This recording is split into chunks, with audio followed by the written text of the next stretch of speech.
Lors de sa dernière réunion de l'année, la Réserve fédérale, la Banque centrale américaine, a abaissé son taux d'intérêt de référence dans une fourchette comprise entre 3,50% et 3,75%. Il s'agit du taux le plus bas depuis environ 3 ans, tout cela dans le but de réduire le coût des emprunts pour les entreprises et les consommateurs. C'est toujours un exercice d'équilibre difficile pour la Fed, mais elle a dû faire un choix cornélien lors de cette réunion. L'inflation persiste dans certains secteurs de l'économie, le coût de la vie restant élevé pour certains produits, mais la Fed est davantage préoccupée par le marché du travail américain.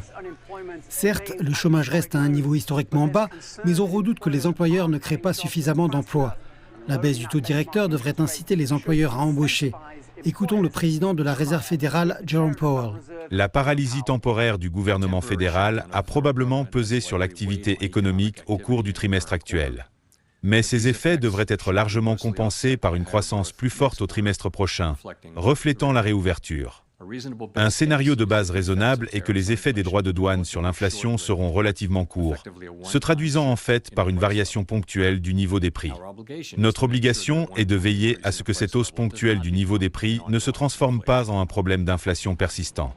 La Réserve fédérale parie donc essentiellement que l'inflation est largement due à l'impact des droits de douane imposés par l'administration Trump sur les marchandises en provenance de l'étranger et estime que dans l'ensemble, l'inflation reviendra à son objectif de 2% l'année prochaine.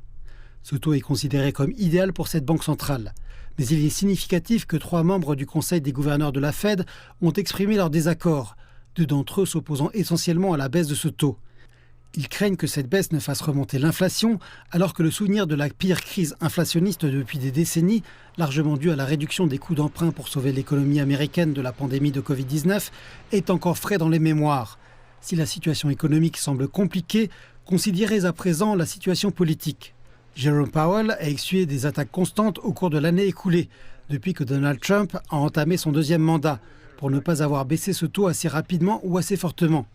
Et cela rappelle quelque peu le premier mandat de Donald Trump. C'est lui qui avait choisi Jerome Powell comme président de la Fed et qui l'avait ensuite attaqué pour ne pas avoir baissé ce taux d'intérêt.